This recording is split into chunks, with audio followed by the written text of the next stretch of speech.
Today we're diving into the process of flying with firearms and seeing what other self-defense tools you can travel with. And there is a much needed tool that you should definitely have in your back pocket I'll share with you in this week's tip. My name is Paige Rue and this is Reloaded.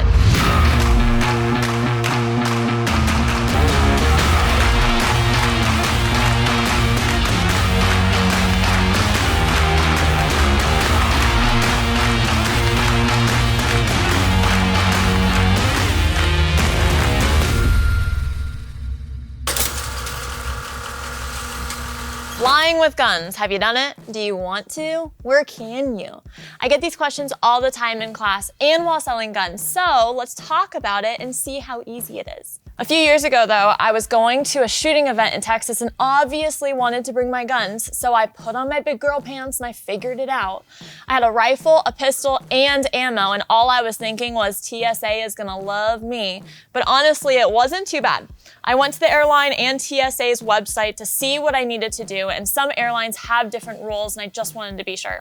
I learned that there were requirements for how to pack everything up, so I followed the guidelines and checked the gun with my airline. The only difference was when I went up to the agent, I had to declare a firearm in my bag. They grabbed some supervisor person and had me sign a piece of paper saying I was claiming a firearm and or ammunition. And then they walked me over to a room, asked me to unlock the case so they can inspect everything. So my advice to you is don't spend too much time packing it all pretty and give yourself enough time to check in. I had to cram a lot of freedom in this case, and I'm not kidding, it fit like perfectly. Now, if you're a packing perfectionist like me, just don't look when TSA goes through your bag because they couldn't care less on how long it took you to neatly pack it. They searched around my case, pulled out all the foam, and handed it back to me with basically everything half falling out, saying, okay, put it all back together and then we'll take it. And I was like, thanks. But anyway, once I landed in Texas, I was surprised that my case just came out of the conveyor belt. It wasn't the main conveyor belt with everyone's checked luggage, but it was on the side and it was unattended. And I thought I would have had to go to the baggage desk for the airline and show my ID to get my gun or something. So that was one thing that I questioned, and I feel like security could have been a little bit better at that. Anywho, that was my first experience. Now that you're gonna be flying with guns, let's walk through some specific steps to keep in mind. Step 1, where are you going? This is the most important step because firearm laws are different and your freedoms can change depending on where your final destination is. But your final destination is all that matters, meaning if you have a layover in an anti-gun state, it's okay because you're just passing through, you're not taking possession of your firearm because it's staying with checked luggage. So about a year ago, I received an important tip by an instructor about flying with guns. He said he was in a situation like I just talked about. His layover was in an anti-gun state, but he missed his connection for his final destination and had to drive the remainder of his trip. So they were gonna give him his luggage, but if he had taken possession of his gun in that state, he could have been arrested and the airport wouldn't have allowed his gun to fly. Sort of wild, right?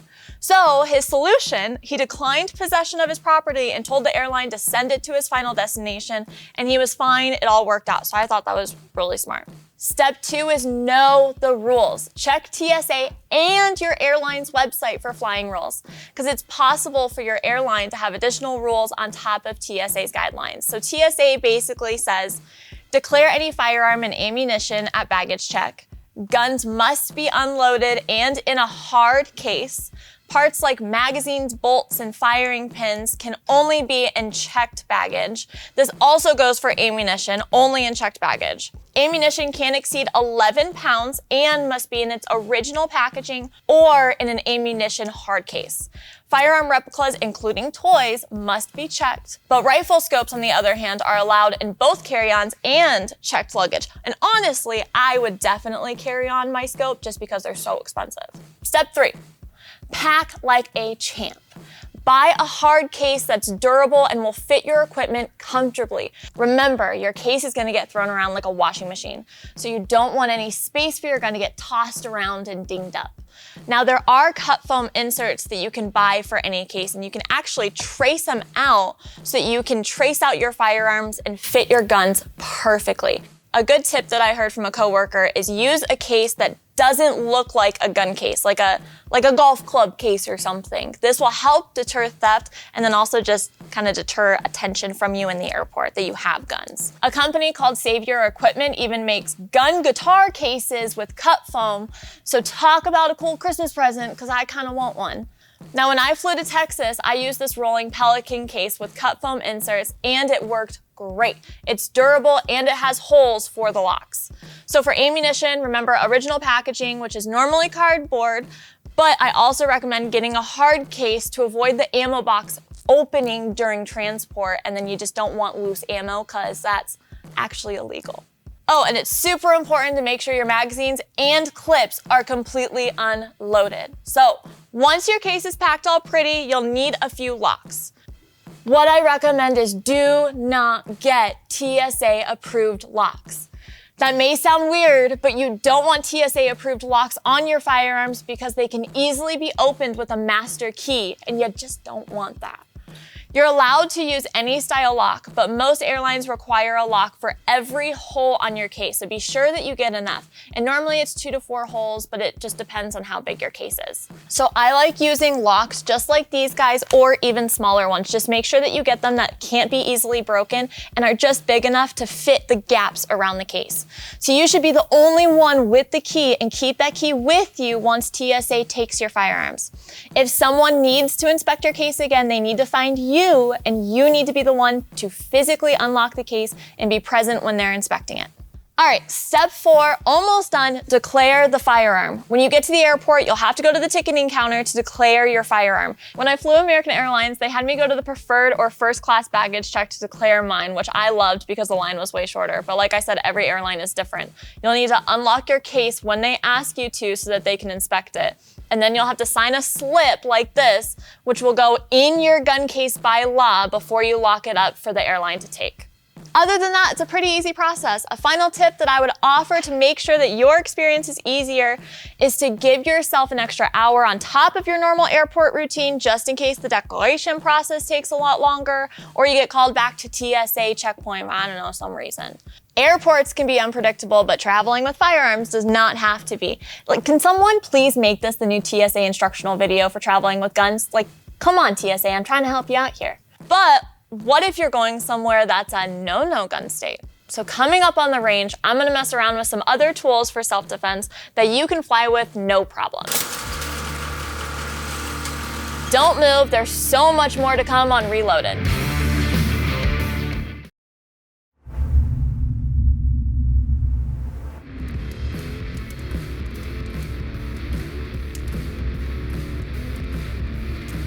All right, what if you can't fly with a gun? What if you're traveling to a state that's a no gun state? Let's head to the range to find some other self-defense tools that you can travel with. Let's go. As responsible gun owners, we need to understand that firearms are an absolute last resort for personal protection. And sometimes, like when traveling, they aren't even an option. So it shouldn't be the only self-defense tool that you carry every day. And that's why we're on range to see some other self-defense tools that you can carry every day and see which ones that you can also travel with. So we'll see which ones work best for you, and I'll tell you my opinion. All right, so let's go through it. I'm gonna start with this tactical pen right here. It comes in other colors, guys. I just have one that's pink, but basically it's kind of a tactical pen so you can use it for self-defense, has a hard end to get out of situations, and then also it's used as a pen. Literally. So TSA actually won't allow you to carry this on, but you can check it. It's very lightweight. I would maybe use this if I'm hiking, if I'm walking around, or if I'm traveling, if TSA allows it, if I put it in my checked carry or my checked bag. But other than that, I do not carry this day to day. I think this would be nice for really anyone who you can use it as a pen if you need to go through security for any reasons. Possibly this would help. You can get them in different prices. So really lightweight and an easy tool to have around the house as an additional self-defense item. And then these are obviously very popular. It's pepper spray, mace, bear spray, whatever you got. They're about the same. So some things that I look for in pepper spray is that it's got some sort of a safety on it. So this one flips and then you can push it. Another thing that you need to look for is that it's 3-in-1, meaning that it has some sort of a dye in it so that when you spray it, if you need to protect yourself, it has a dye in the actual spray and it'll put it on your target or the person that you're trying to protect yourself from. So this one you actually cannot carry on as well, go figure, but you can put it in your checked bag. Just check TSA for the size requirement and whatever state you're traveling with. Personally, I don't carry any pepper spray, and the reason why is because I've actually tested it out, and some of them say that they shoot really far and they'll really hit your target, and I've tried them. They kind of missed out. It's like a burst and then it just kind of missed. But I do know a lot of people who love it when they're going running. I know a lot of people also carry mace or bear spray for a little bit more potency. Also, a lot of people who do love pepper spray is either if you're on college campuses or maybe you're a real estate agent showing houses, something like that just to have. And the only thing that I recommend when carrying pepper spray is that if you are using it for a situation like that, just have it ready. Don't leave it in your purse, because when or if a situation happens, you're not gonna have time to rummage through your bag, grab it out, flip the safety off, and deploy it. It's not the point. So there's pepper spray. Now this guy, it's like a pepper ball or a pepper blaster. And I checked the packaging and it says that it shoots 13 feet at 112 miles per hour. I definitely wouldn't carry this on. It isn't allowed through TSA, and I probably wouldn't check it either, just because it's shaped like a gun. The only recommendation that I have is that have a holster with it so that you can easily grab it. And also I would recommend having one that is red. It also comes in like a charcoal black color. And also, how powerful is the 112 miles per hour? So definitely get one to test out to see actually how effective it is. I'd rather just carry a gun or something else to better protect myself than this. Or if you want to carry pepper spray, just carry this guy. So this little guy is kind of fun. It comes in different colors, gentlemen. It doesn't have to be pink, but it's a plastic alarm, and these buttons are actually fake. But what it's meant for is that if you're in a situation, or maybe you are thinking you're going to be in a situation, you can pull this and it'll sound an alarm like this.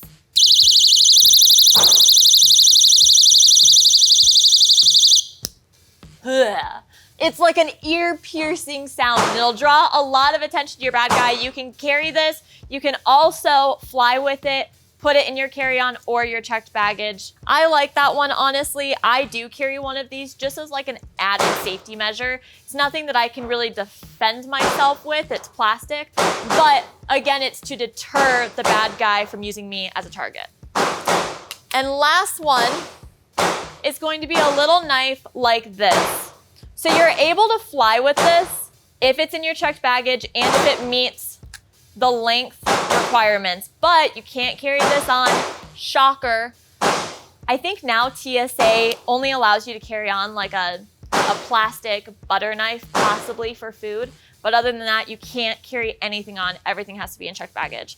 I also carry one of these, even a little bit smaller one or thinner, that can fit in my pocket. Just a nice, good pocket knife, because you can use it for anything around the house, opening boxes, anything like that, and then also for self-defense. I like the small size.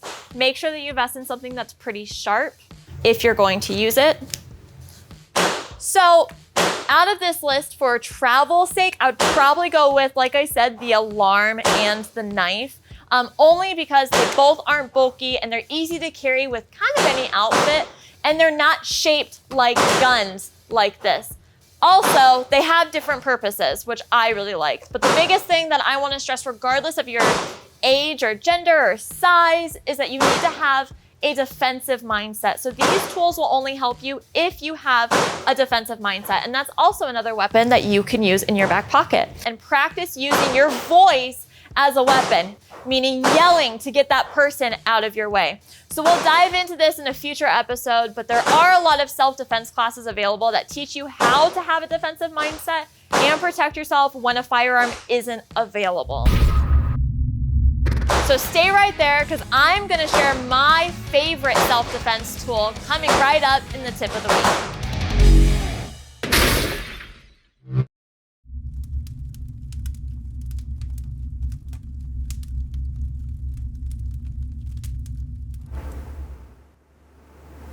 Tip of the week time, where I give you the ammo to become better shooters and responsible gun owners, but this one has a twist. Doesn't include guns, but it's still so important to have these babies in your back pocket, literally. Invest in a good flashlight. Flashlights are not only the perfect admin tool, but also great for self-defense and are completely legal to fly with and use it to carry on. So a small handheld flashlight can be used for things like lighting a room, searching, deception, defense, distance, and signaling for help. And there are other ways as well. So for lighting a room, let's talk about this a little bit. You're gonna point the flashlight up at the ceiling to create an umbrella effect of light. And it can easily light a small area or room around you so that you can see where you're going. Another way is point search. And this is pretty self-explanatory. You're gonna simply point at objects to search for something. I do this all the time in my purse or in my car because if it's at night or low light, really hard to find stuff in my purse is a black hole. So I love point searching with a little flashlight. The next one is going to be deception.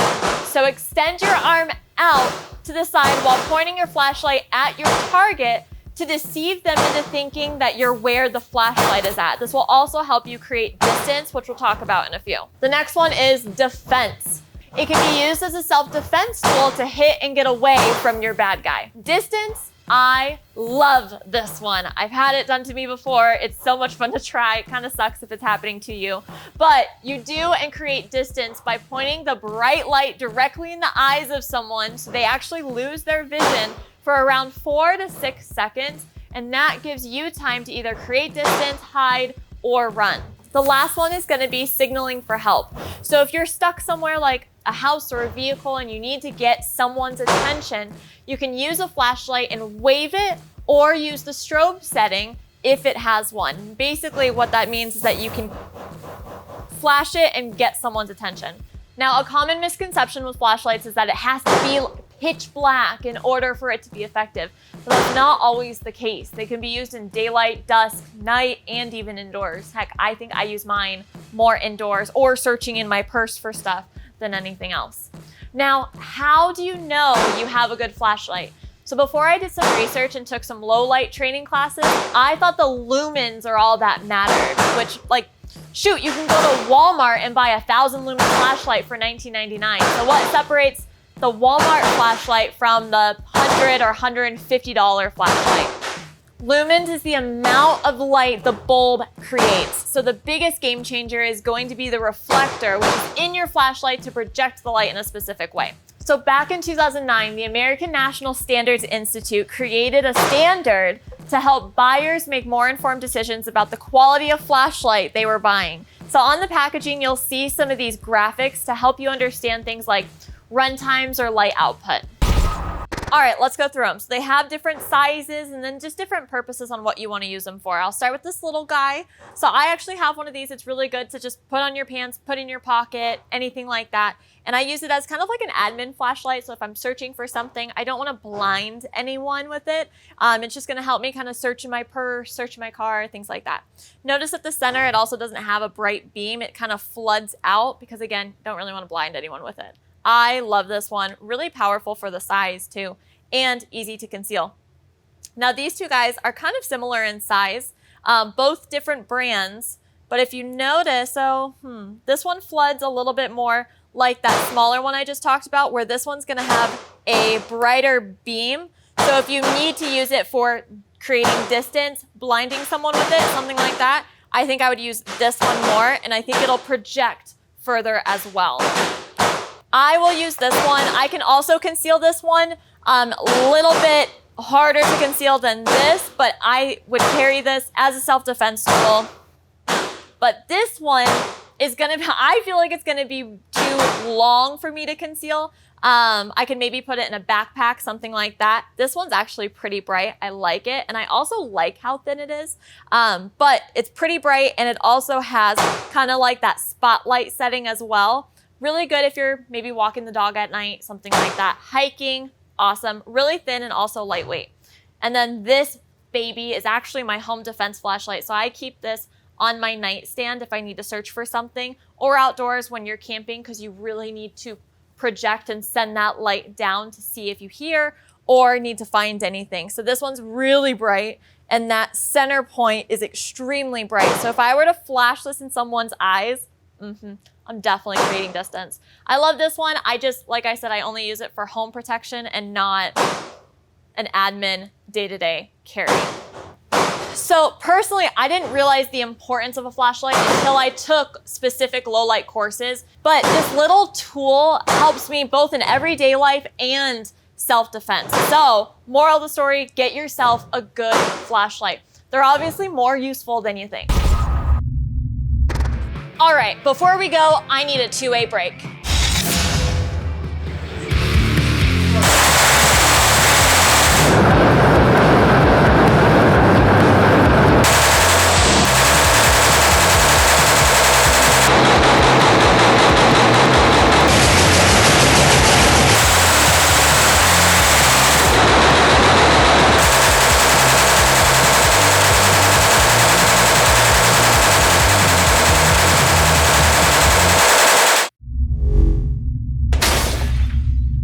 I realize you haven't seen me shoot in a while, and honestly, I haven't been training as much as I should be. So next week, you're gonna see my wheels fall off as I run through a shooting benchmark cold. And I'll even give you some tips on how to vet your next instructor. Don't forget to like, share, and comment on this video so I can talk 2A with you every week. I'm Paige Rue, and your firearm freedom just got reloaded.